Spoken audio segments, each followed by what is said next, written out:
You're listening to 2024 in Review, a look back at some of the most compelling conversations and stories of the year, from True Crime Today and the Hidden Killers Podcast.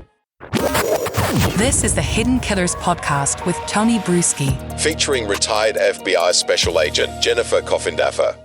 Trial is well underway in James Crumbley's case. James Crumbley, the father of Ethan Crumbley, the Oxford High School shooter who took the lives of four of his classmates. His wife, Jen Crumbley, already convicted on this in the 4 counts of involuntary manslaughter. Are we going to see the same thing here with James? That's the question. Jennifer Coffindaffer, retired FBI Special Agent, joining us. I'm going to just throw that one out to you right there. Is this going to be just a repeat of the same thing we saw with Jen? I think it is. I think we're going to have the same result. Although I find very interesting in this case, Tony, is the makeup of the jury. Okay. First of all, the jury is 100% Caucasian. Mm-hmm. Second of all, it's mostly women. Mm-hmm. And there are a lot of individuals on that jury that apparently have a lot of dealings with mental health issues within their families. So they're familiar. And there are also a lot of gun owners and even people against gun ownership. Mm-hmm. So I find this jury makeup is interesting because where they're coming from. Yeah, I mean, that is an interesting thing to take a look at. I did get a chance to look at some of the questions that were asked of the jurors when they were doing jury selection. I know there was some objection there from the prosecution stating that some of these questions, don't really truly go to the depths of what we're talking about. There was a comparison, I know, of if you bought your child a vehicle, and I'm just kind of paraphrasing here. I don't have the actual question in front of me. And then they went out and used it, or their friend went out and used it and committed a crime and ran people over. I get it, but the argument is not the same as a gun. I mean, a car's intended purpose is transportation. A gun's intended purpose is defense. It's killing. It's not just going to the range. It'd be like saying, well, then your car is only for a racetrack. It's not the same sort of analogy to be making.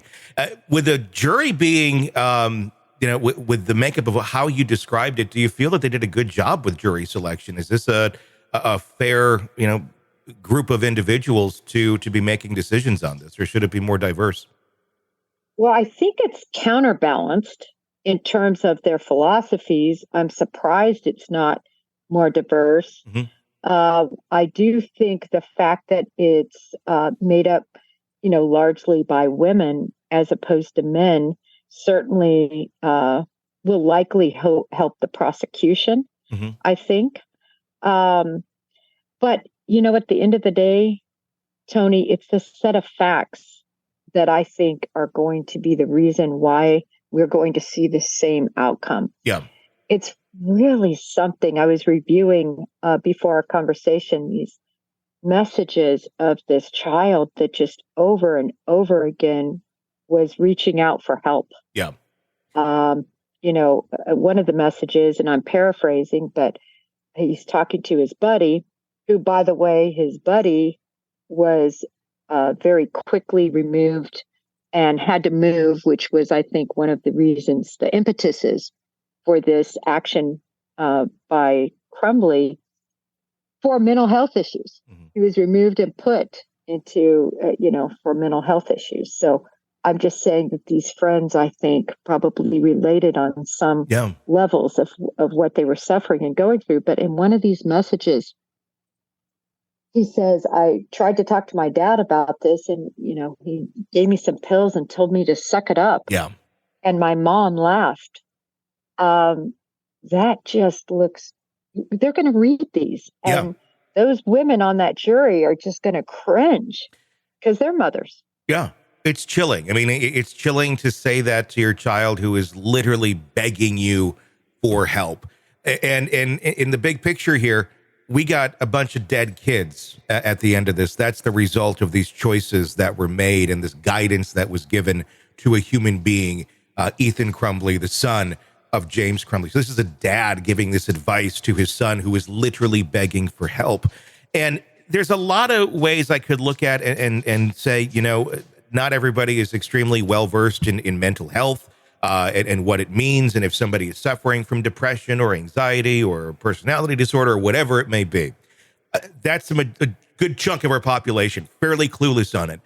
But you would reasonably expect, even if you are not very well versed in it, even if you don't believe in taking pills, even if you don't believe in therapy, whatever it may be, if your child is asking for help and making illustrations of killing his classmates, I don't know in any way, shape, or form how a reasonable response would not be to try and get that kid help in some way, shape, or form. But it feels like they just, like you said, they just kind of laughed at it. Like, go suck it up. We got all of our drama over here. We're dealing with you. You figure you out. Like, you're the parent. Be a parent. Right. And by the way, we're not going to give you help, but we will give you a gun. Yeah, exactly. Yeah, their form of help, instead of getting him help, was buying him a gun. You're exactly right. Yeah, I mean, it's just such poor choices. But I will say, and I said this in the other trial, that it's so clear to me they just did not get it. Mm-hmm. They really didn't get it, even when, the shooting is going on and they're made aware of it. And he looks and he sees the gun is gone. He thinks Ethan is going to kill himself. Mm-hmm. It doesn't really, register to him that he's going to kill others. Yeah. And I think that really points out, I said that from the beginning, I think these parents just so were out of touch with their child. Yes. That they just didn't understand the degree that he was suffering, that he was having serious issues. Mm-hmm. And I don't think the jury's going to forgive that because, like you said, at the end of the day, we have dead children because of these choices. Yeah, it's not just, a crime was committed or something minor happened. Dead kids. And there's consequences to the actions. There's consequences to not getting it, too. I think that's kind of the angle they may be going on as well. He was sad, he was depressed, he lost his job, he's just trying to make ends meet, doing DoorDash. And in a lot of ways, he was. But that still doesn't dismiss you from the job of being a father, of being a parent that's at least somewhat in tune to what's going on with your child and helping them where they need it. Even if you don't get it. If you don't get it, there should be consequences to those actions, whether you got it or not. I agree. And when you look at, again, I'm going back to some of these text messages that I think are going to be really damning, where Ethan says, "Oh, my dad left the gun out, and I guess I'll do whatever with it," or words to that effect. That tells me, and I think it's going to tell a jury, how they didn't care for that gun properly. No, they made serious safety decisions that jeopardized and caused these deaths. And at the end of the day, in a way, his actions were more egregious than hers because it seemed like he was the one in charge of the gun, if you will. Mm-hmm. Yeah, I think both have been are completely accountable in this.